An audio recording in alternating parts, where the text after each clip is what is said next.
This time in the Rap Beef series, we're going to be taking a look at Mason Betha, aka Mase or Pastor Mase, and Cameron Giles, aka Cam'ron. High school friends turned enemies, turned friends again. The two Harlem rappers met as kids, and both attended the same high school, the Manhattan Center for Science and Mathematics. They played basketball together and eventually started rapping together as well, taking on the monikers Murder Mase and Killer Cam. In 1993, fellow Harlem rapper Big L formed the group Children of the Corn, with not only Cam'ron and Mase, but also Bloodshed, who was cousins of Cam, as well as fellow Harlem rappers Herb McGruff, Duke the God, and producer Six Figure Digga. The group wound up disbanding in 1997 when Bloodshed was killed in a car crash. At this point, Mase and Cam'ron were already getting their solo deals, however, and of course, Big L had already put out his debut album, Lifestyles of the Poor and Dangerous, in 1995. In 1996, Mase got connected to Diddy and wound up signing to Bad Boy Entertainment and dropping the murder from his name. Like he said in the track Looking At Me from his debut album, "I was murder, P. Diddy made me pretty, did it for the money, now can you get with me?" Diddy felt like it would be more marketable if he removed murder from his name. Also that year, Mase was featured on the remix of the 112 single Only You, along with Biggie, which started the string of hits Mase was on. Cam'ron got his solo start when he was introduced to Biggie by Mase. Biggie introduced Cam'ron to Lance Rivera, aka Un, who along with Biggie formed Undeals Entertainment and signed Junior Mafia and Lil Kim to the label. Un then signed Cam'ron in 1997 to Entertainment Records, where he started releasing music. According to Lance, he even had a hand in helping out Mase by paying him to ghostwrite for Biggie's group, Junior Mafia. In a 2023 Vlad TV interview, he stated that he paid Mase $7,500 per record for multiple records. One of those being Crush on You, performed by Lil Cease, which was released on Lil Kim's debut album Hardcore in 1996. In 2011, Cam'ron in interviews would state that he actually wrote the Crush on You track and Mase gave him the money for it. Mase also wound up releasing his debut album Harlem World in 1997 on Bad Boy and Arista Records, which wound up going quadruple platinum. And then in 1998, Cam'ron released his debut album Confessions of Fire on Entertainment Records and Epic Records, which went gold. So you might be thinking, well, they were clearly friends, played ball together, went to school together, and helped each other get money, so what happened? Well, on Cam'ron's debut album, there's the single Horse and Carriage, and this is where the problems start. The story goes, Cam'ron wanted Mase to make an appearance in a video, but Mase wanted to charge him for it. Some sources say around $30,000 and some say $40,000, but either way, the fact is that this is something that Cam'ron didn't take kindly to from his friend, and the deal was rejected. It wasn't that cut and dry though, as you could imagine, but I'll be getting a bit more into that later. The beef was basically on from here though. Also around this time, Cam'ron formed the Diplomats, aka Dipset, with his cousin Freaky Zeke and Jim Jones, with more members joining later on. The next year in April, Mase announced his retirement from rap in an interview with Funkmaster Flex from Hot 97. I got my man Mase on the phone. What's up, baby? I'm chillin', Flex. I feel mad good. I gotta let a fax today from Magic Johnson Music. It says Mase is retiring from the rap game. I gotta do what make me happy. You know, a lot of people gonna say I'm crazy, I'm leaving money behind and a lot of things. But it's just, you know, how I feel in my heart. Once God puts something in your heart, you know, God talks to everybody different. So you saying you don't want to make any more albums? I don't want to make no records. I don't want to rap on no records. And I don't want to run no record companies. I don't think people want that, Mase. Funny how a rap beef started right around the time one of the rappers announced their retirement. Mase wound up leaving New York to move to Atlanta, Georgia and become a pastor. Some say that the real reason he left was due to beef he got into with street guys from New York, and becoming a pastor was essentially just a way to cover up him being scared and whatnot. I'll also be getting a bit more into that a little later. In June that year, Mase released his second album, Double Up, which didn't sell nearly as well as his debut or have the hit singles like the first one had, but still went gold. Also that year, Mase's group Harlem World, which includes members like his sister Baby Stace as well as Loon, who would later go on to sign to Bad Boy as solo artists, released their only album titled The Movement, which wound up going gold. Mase might have been out of rap temporarily, but Cam was still in the game. In September 2000, he released his second album, SDE, Sports, Drugs, and Entertainment. The title is more than likely a reference to Cam's time spent as a basketball player, drug dealer, and rapper. After the release of SDE, Cam signed to Rockefeller Records thanks to co-founder and fellow Harlem resident Dame Dash. Then in May 2002, Cam released his Rockefeller debut album and third overall, Come Home With Me, which featured the hit singles Hey Ma and Oh Boy, both which feature fellow Dipset member Juelz Santana. The other single from the album, Welcome to New York City, features Jay-Z with Juelz Santana and the producer Just Blaze on the chorus. On the second verse, Cam has the lines, "You get jammed with them jammers, bland with them blammers, hot here, ask Mase he ran to Atlanta," insinuating that Mase ran away out of fear of staying in New York City, like I mentioned prior. It's funny that Jay-Z rapped on the song, as he also had a beef with Mase, and Jay and Cam had their own beef brewing as well. That next year in March, Dipset released their debut album, Diplomatic Immunity, which was a double-disc album and features the single Dipset Anthem by Cam and Juelz. Then in 2004, Mase announced that he was gonna return to rapping and had an album on the way, that being his third album, Welcome Back. While doing an interview with Hot 97, Jim Jones and then Cam'ron called in to speak to Mase about what he was saying in the interview and things that he had mentioned in the book he released titled Revelations, There's a Light After the Lime, which tells his story of leaving rap to become a pastor.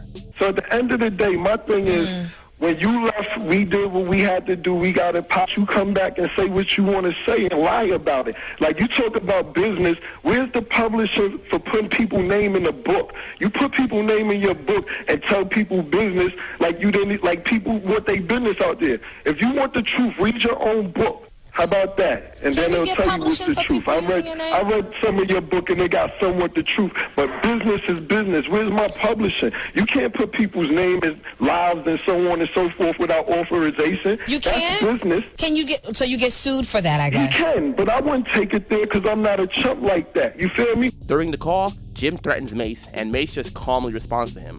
I wasn't giving y'all money. That's you on the line, Betha? Yeah, that's me on the line. That's you, Betha? Yeah, that's me on the line.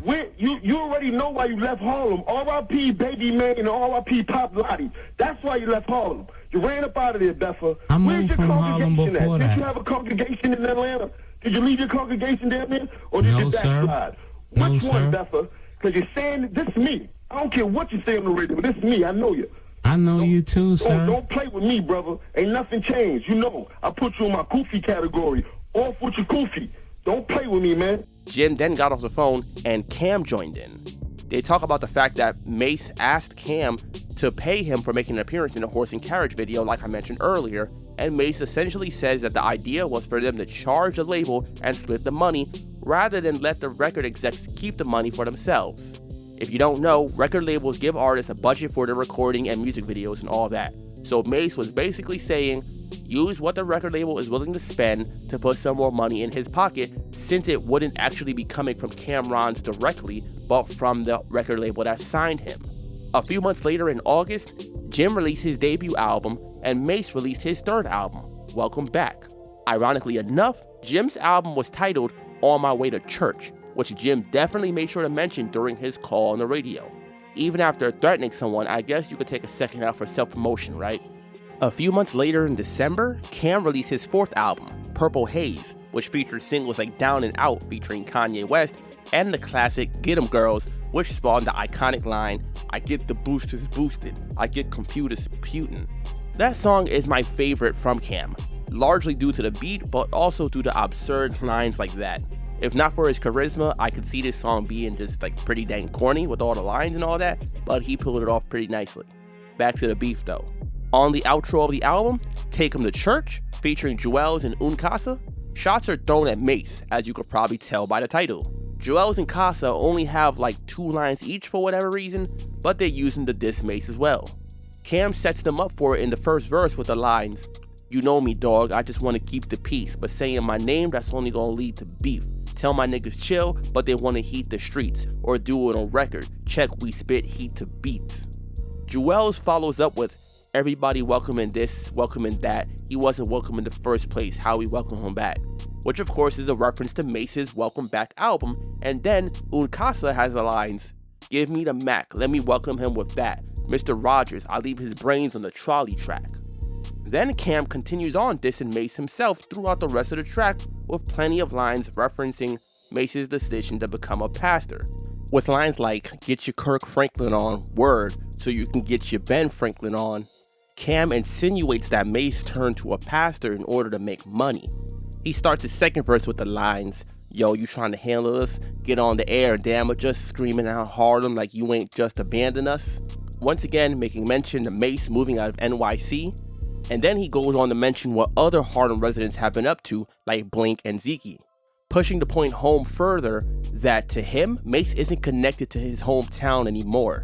Then on the third verse, he has the lines, not a diss, dog, we just heard the frontin'. Do Harlem a favor, get a church or something. A rec center in the winter where the youth can play. They don't even shoot the J, sell drugs, shoot and spray. Which is both a dig at Mase for not giving back to his hood, but also a very telling look at the state it's in to begin with. Crime, poverty, and a lack of positive outlets for the youth to spend their time in their very own neighborhood. Cam then goes on to say that he's still selling drugs himself, so he's no better, which is almost certainly one of those rap embellishments. But you can also say it is hypocritical of him to criticize Mase and then not be much better for his neighborhood either. If you're thinking it's not that deep, maybe it isn't, but hey, dissecting lines is what I do sometimes.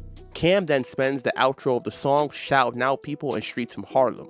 Around this time, Mase got down with G-Unit, who were reaching the peak of their popularity due to 50 Cent releasing Get Rich or Die Tryin' and the G-Unit album Beg for Mercy in 2003, then releasing the Get Rich or Die Tryin' film as well as the soundtrack to it in 2005. The song I Don't Know, Officer from the soundtrack features Prodigy, Lloyd Banks, Spider Loc, and Mase. And on Mase's verse, he sends shots at former Dipset friends with the lines, why them Harlem CB4 niggas just keep coming at me? Got as many beats as 50 and a nigga go to church. Could you imagine if my hands was gonna work? I don't know. Which of course is a reference to the film CB4, which featured the group of the same name as a parody of NWA, essentially taking a shot at Dipset's street credibility. While he was with G-Unit, Mase also released a mixtape, G-Unit Radio 16, Crucified for the Hood. It features the remix to hit 50 Cent single, Window Shopper. It's not a diss track, I just like Mase on it and it doesn't seem to get mentioned much. He also was in the music video for the original song. It is a bit funny though to see Mase down with G-Unit, as not long after this, 50 and Cam would be beefing themselves. In a 2006 XXL magazine interview, Cam was asked about a few things, including his thoughts on the G-Unit movement, and then was asked about Mase being down with them now. Cam responded saying that he never wants to speak to Mase again and calls him a fraud. According to Cam, Mase met him in Miami and said he wanted to do an album together with him and that Dr. Dre had $1 million for them to do it. Mase took another break from music and came back in 2009, again making this his second comeback to music. He had a phone call with DJ Self, and during it, Mase mentioned Diddy, Cam, and Jim. Self then put Jim on the phone as well and they briefly spoke. Jim apologized for the things he said in the past and told him to get his number from Self so they could talk later on. So it would appear that the beef between Mase and his fellow Harlem homies was squashed now, right? Nah, not yet. Things for the most part seemed pretty quiet for a while though. Mase was back in music but didn't release another album, however.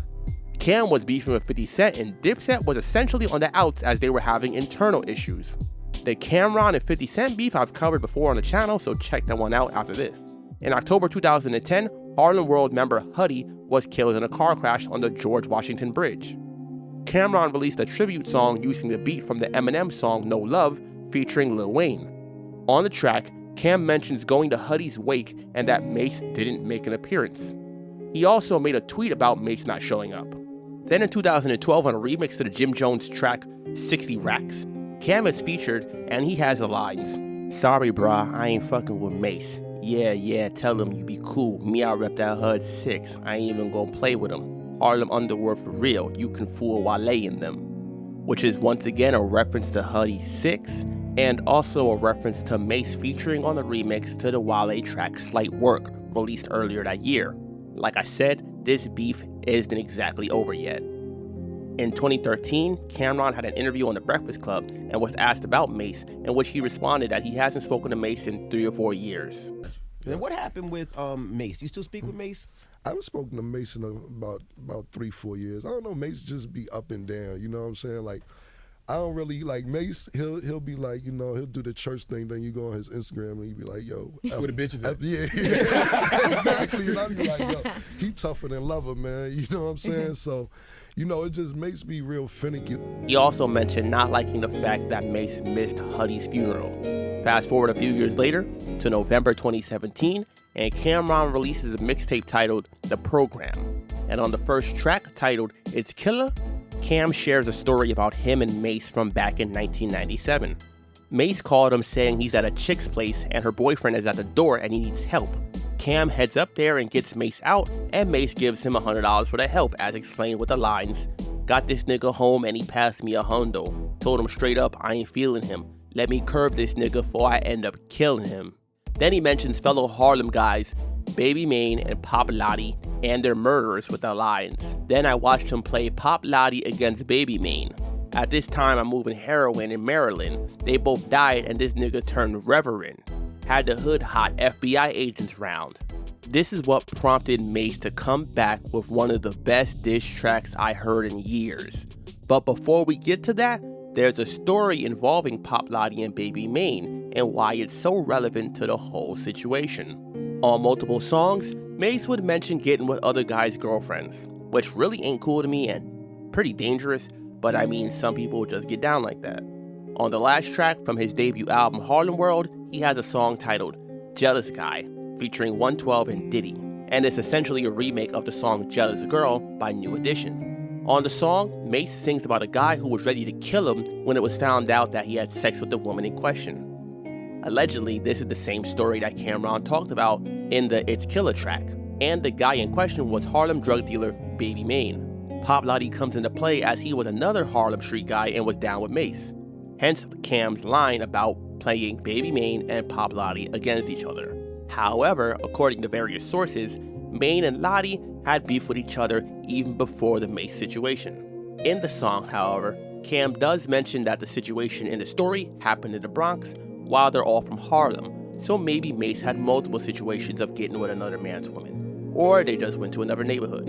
Either way, this is basically what Cam says led Mase to getting scared, quitting rap, and leaving Harlem to move to Atlanta and become a pastor.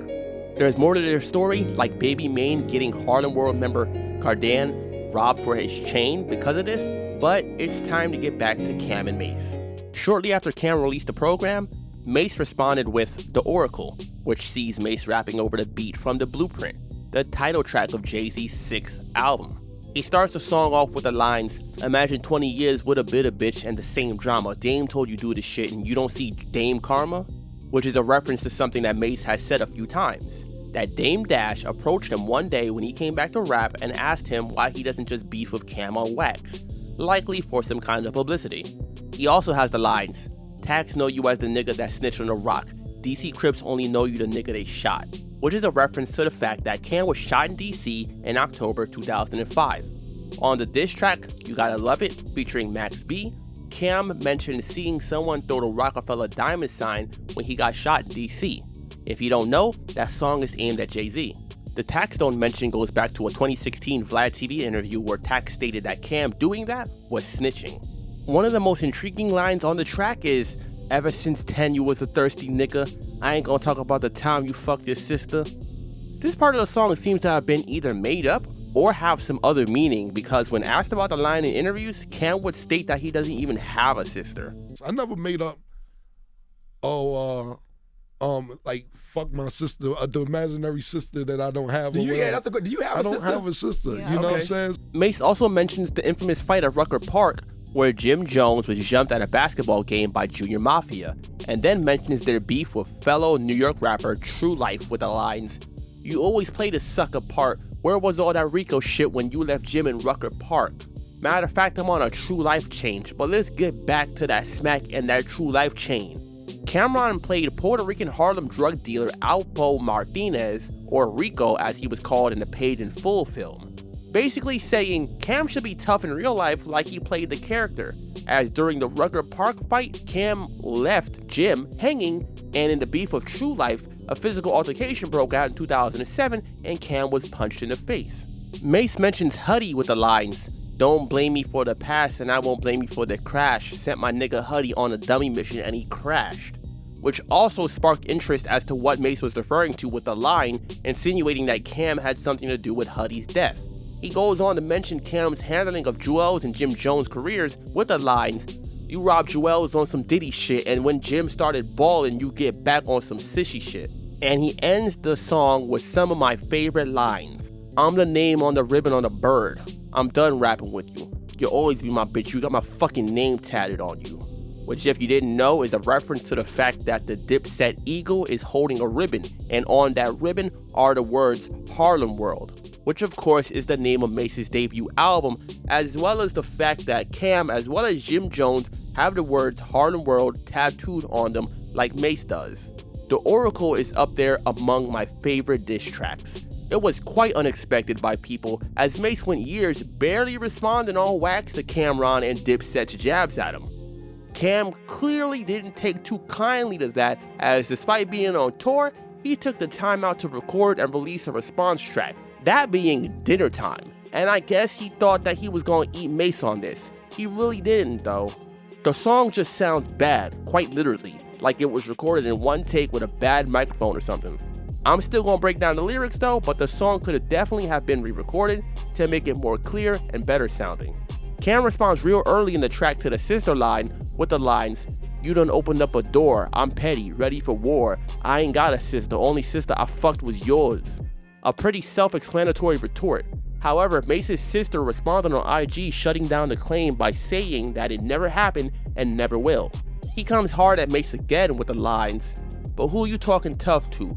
Blinky just snuffed you, Puff fucked you, we've seen it, no binoculars, pass you to 50, he was finger popping ya, then he took it back like a fly bitch that was popular." The Blinky reference is about Harlem World rapper Blinky Blink punching Mase in an altercation that year, and of course the Puff and 50 lines are references to Mase being used in the record label industry. He mentions his recent mixtape again, as well as Max B with the lines, "The program gave you the biz, you know exactly what this is, I got home where you hide, I hustle where you live, Max B from my building, nigga who you getting wavy off of." It's funny how Cam uses this track to basically promote his mixtape by naming it twice in the same verse at that. Also, the Max B mention is funny because he and Baby Mane are cousins. In the second verse, Cam sends a shot at Mase for not even being born in New York, and more digs at his pastor stint with the lines, "Why you talking Harlem? You from Jacksonville, Florida. I used to give you all my clothes, don't forget you was bummy, I fed you when you was hungry, crash test, dummy." But the shit he said next, I swear it ain't even funny. Said Cam become a deacon, then deacons be getting money. That's blasphemous. Word to Jesus and Lazarus. You got bad karma, stay away, he hazardous. Collection plate money in his pocket, he a klepto. Like Cam said, Mase was indeed born in Florida, but his family moved to Harlem when he was a child. The other lines bring up something that Cam has said on several occasions, that Mase was doing the pastor thing in order to make money. It might not be as hard-hitting of a diss track as Oracle or sound as good, but I do like the fact that Cam came back with a track, especially being on tour and as fast as he did, but he definitely could have taken the time out to get it mixed properly so it sounds better. After this, both rappers had interviews talking about the diss tracks. Shortly after the release of Dinner Time, Cam made an appearance on The Breakfast Club and talked about the situation. Funny thing is, he states in the interview that he's never dissed Mase, and on those tracks, he just spoke the truth. But basically on the intro, a lot of people will be like, "Yo, oh, Cam diss Mase, Cam diss Mase." I've never dissed Mase in my life. Even when I did on, I forget what album it was, I did a song called Take Him to Church about Mase. It's not a diss. The diss record I just put out, or quote unquote, I'm never dissed Mase. I'm telling you stories about real life situations. Like, nah though, some of those were disses. Come on now, let's be real. In the interview, he was asked about several lines in the diss tracks, like if he even has a sister, to which Cam says no. They ask about why Mase really left Harlem, and Cam explains the Baby Mane and Pop Lottie situation. A guy named Baby Mane who was a real street dude, and then Mase, one of the Mase's records was about him. I guess it was Why You Always Looking At Me, I think that was it. A Jealous Girl, I'm not sure which one it was. Nah, Mase was supposed to be the kid. The kid was strong in the streets, and he had a lot of power. And Mase supposed to be that. Mase was all right with him. Supposed to be his child's godfather. And Mase ended up having sex with his baby mother. So he made it wild uncomfortable outside. Like he had a lot of strength. He had a lot of strength. R.P. the baby May and everybody out there in Lincoln, stinking Lincoln. Big shout out to y'all. But Mase had basically did a deal with Jermaine Dupri for All Out after he had a Bad Boy deal. That's when he signed Loon and Sugar J and Huddy Six and Mino and those guys. And he got everybody All Out chains. And Baby May had a crew out there just taking everybody's All Out chains. So if you had an All Out chain, you was getting yapped. They also ask about one of the funnier lines in Dinner Time. That being when Cam said that one day he went to see Mase while Mase was staying with Diddy, and that he went to use the bathroom and there was a dildo on the sink. Not long after this, Mase wound up having an interview on the Angie Martinez show and spoke about the beef with Cam as well as things like his current relationship with Diddy. He basically stated that he got tired of Cam dissing him and turning the other cheek. Whatever we went through at 19, 20, or even 21, grow up. I get it. But then you participated, though. No, because I have to. Right. At what point do I step in and say, I've shown you my character by turning the other cheek. I've shown you that I'm a different person by turning the other cheek, and you keep going like you know something I don't know. Eventually, I was going to come out the house. You knew that. Mase had a few things to say about Cam, including admitting that he grew up poor and that Cam was indeed the fresh one, and he wore Cam's hand-me-down sneakers and whatnot. My whole life, like from 8 years old, I consider that my whole life, up to about 20, I was always second to Cam. I wore his sneakers. He was telling the truth. I washed his sneakers because my family was so poor. We had nothing. His sneakers, hand-me-down, was my get fresh. I was from the bottom of the bottom. I'm not lying about this. So then when we got in music, the narrative changed because now I'm first. Remember, Cam was All-American. I wasn't All-American. I'm not up here lying. I was in the background. The diss tracks pretty much stopped at this point, but they weren't fully back friends yet. Fast forward to July 2022, and Mase makes an appearance on Gillian Wallow's $1 Million Worth of Game podcast. One of the things he's asked about is Cam'ron, in which he tells a story about Cam and again makes mention of him helping him out when he was younger and how he regrets the way their friendship turned out as they were quite close. Grew up with Killer, shout out to Killer, shout out to everybody in Harlem. Killer and Zig was two people that used to give me shoes, right? They used to give me sneakers. I was that poor, like Killer Cam. Yeah, Killer Cam. I used to wear sneakers. Killer was one, I was two. We was like everywhere together. So I'm just keeping it a stack. Shortly afterwards, Mase and Cam wound up squashing their beef on the phone. A video was posted online by Mase's sister of Mase and Cam on the phone being friendly. Yo. Killer was good.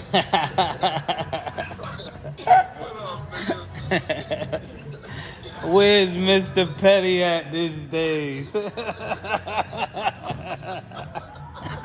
Then in August, Cam made an appearance on the podcast as well.